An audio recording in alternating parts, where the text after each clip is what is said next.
Bonjour à toutes, bonjour à tous, c'est Raph.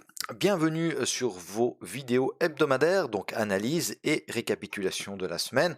Donc on va regarder ensemble le DAX dans un premier temps. J'espère que vous passez un excellent week-end. Dans un premier temps, eh bien, n'hésitez pas à vous abonner à ma chaîne, à me mettre un petit pouce bleu pour m'encourager, et puis à partager mes analyses, comme ça on sera plus de monde et ça sera encore plus sympa. Voilà, alors le DAX cette semaine, on va commencer directement. Vous vous rappelez, on était ici hein, sur notre zone intermédiaire. Hein. Je vous rappelle que mes zones en jaune, ce sont mes zones intermédiaires, d'accord? Donc moins solides, entre guillemets, hein, ce que je pense en tout cas, moins solides que les zones en vert ou en rouge qui sont numérotées. Là, ce sont des zones majeures. Donc, zone intermédiaire, d'accord, elle nous provoque un petit rebond, on rencontre des vendeurs, on casse tout ça à la baisse. On casse quoi à la baisse? On casse aussi la clôture annuelle. Et ça, c'était un signal qui pouvait être important. D'accord? Donc on continuait ce petit flux baissier qu'on avait ici en 4 heures. Ok. Cependant, vendre ici, c'est dangereux. Pourquoi? Bah, parce qu'on a la zone juste en dessous. D'accord? Surtout si on veut rentrer en swing. Hein. C'est dangereux parce qu'on a cette zone 2 juste en dessous. D'ailleurs, regardez, on arrive dans la zone 2. Magnifique rebond. Hein. Ok, donc on l'avait bien trouvé, cette zone 2. Hein. On arrive dessus, boum, rebond. D'accord, rebond d'environ 200 points si on prend, je vais vous montrer, si on prend ici à la fermeture du pin bar. D'accord, voilà. Ensuite, qu'est-ce qui se passe? Donc on remonte, d'accord, petit rebond de 200 points, donc on réintègre la zone ici intermédiaire, on réintègre la clôture annuelle, ok. Et puis par contre, on bute ici sur ces précédents hauts là, d'accord. On bute une fois, on retente, on rebute une deuxième fois, on revient chercher notre zone qui cette fois semble réagir. C'est surtout la clôture annuelle qui réagit, hein, d'accord. D'ailleurs, pour alléger notre graphique, on peut virer cette zone, hein, c'est ce qu'on fera certainement tout à l'heure. On va voir ça ensemble. D'accord. Et puis là, ben voilà, hein, vendredi, on s'est pas mal baladé dans cette zone, d'accord. Jeudi aussi d'ailleurs. Non, jeudi, c'était un petit peu avant. Mais c'est vraiment vendredi. Voilà, on a fait un peu du ping-pong dans cette zone. Hein, on accumule probablement, ou on distribue, on verra tout ça. Hein. Donc, ne pas oublier quand même une chose importante, c'est qu'on n'est toujours pas venu chercher ce pivot mensuel hein, sur le DAX. Alors, c'est pas une règle absolue. Peut-être bien que le mois de janvier va nous faire mentir et qu'on viendra pas chercher le pivot mensuel. Hein. Il nous reste 2 semaines, on verra bien tout ça. Mais voilà, on est venu le chercher sur le dos, on est venu le chercher sur le Nasdaq. Sur le DAX, ça n'est pas encore le cas. Donc on verra. Il nous reste quoi? 300 points à peu près pour venir le chercher, ouais, 310 points. Donc c'est faisable, hein, évidemment, en 2 semaines, bah, on peut avoir une baisse de 300 points, ça c'est pas le souci. Par contre, si on arrive sur le pivot mensuel, alors on sera évidemment très attentif à un rebond. Moi, je vous propose d'aller voir dans les plus petites UT ce qui s'est passé ici, d'accord? Parce que c'est intéressant. On avait noté notre zone, on l'avait bien noté, d'accord? Vous avez vu, hein, ça réagit super bien. Donc on va aller voir comment on aurait pu rentrer ici sur ce pin bar. Si on voulait optimiser notre entrée, parce que là, évidemment qu'avec un pin bar comme ça sur une zone, on peut rentrer là avec un stop sous le pin bar, d'accord? Et puis aller viser les précédents hauts, hein, à voir si le ratio est positif ou pas. D'accord, donc si on met un peu, disons, allez, 125 points, puis, ouais, c'est chaud quand même, hein, d'accord? C'est chaud, hein. Alors, dans ces cas-là, qu'est-ce qu'on fait? On va zoomer un peu et puis voir ce qui s'est passé ici. Donc, on zoome pas d'une fois qu'on a le pin bar, hein, d'accord? On zoome avant, on zoome quand on arrive dans la zone pour voir ce qui se passe. Ok? Zoomons déjà en 1 heure. Déjà en 1 heure, on avait ici, d'accord, une bougie mère, une bougie fille, ok? Et ça nous faisait rentrer, si on rentrait à la cassure de la bougie mère, ça nous faisait rentrer à 813. Alors on va aller voir en 4 heures si ça nous permet de rentrer un peu mieux ou pas. Ouais, pas grand chose, hein.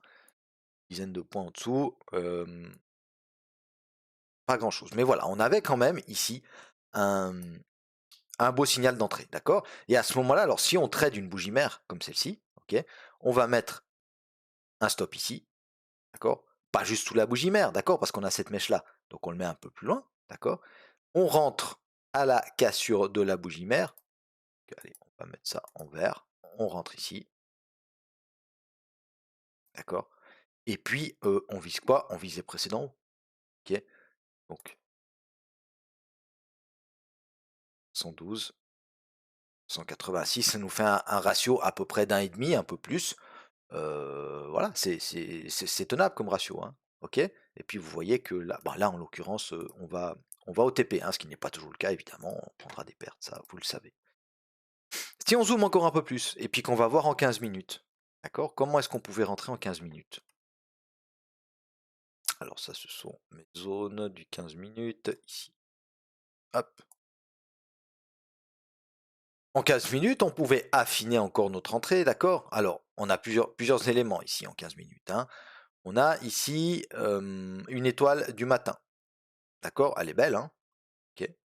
Ce qui est intéressant ici aussi, c'est qu'on reclose au-dessus de l'ouverture de cette bougie-là. D'accord. Donc, on rentre là, ok?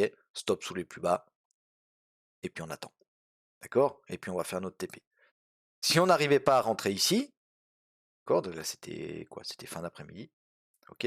On avait ici de nouveau bougie mère, bougie fille, bougie fille, bougie fille, hop, ici, ouais, on casse juste pas, donc on aurait peut-être dû attendre celle-là, ou encore zoomer pour rentrer un peu mieux. Voilà. Mais l'idée, c'est vraiment, quand on arrive sur une zone, d'accord, quand on arrive sur une zone, on cherche à travailler la zone. OK. Parce que nous, on a défini cette zone, on a travaillé le week-end, on s'est dit, OK, cette zone-là, elle va être intéressante. On arrive dessus, on zoome un peu, pas forcément en une minute, si vous n'avez pas encore assez l'habitude, hein, parce qu'il faut quand même un peu d'expérience pour aller travailler d'une minute. Mais voilà, on peut descendre jusqu'aux 15 minutes sans problème, et puis être un peu patient et attendre ces signaux. Et alors, du moment qu'on a le signal, il faut y aller, hein. Il faut tenter le trade, il ne faut pas avoir peur. Euh, voilà, ouais, ça c'est les zones que j'avais fait vendredi, on a tradé, donc tout ça. Ok, allez, on va revenir en 4 heures, juste voir ce qui s'est passé sur la fin de la semaine. Donc on est revenu, on a bloqué sur les précédents hauts ici, et puis vendredi, eh bien, on a rangé, hein, vous avez vu. Ok. On a continué à ranger ici, ça c'est ce que je vous ai dit tout à l'heure.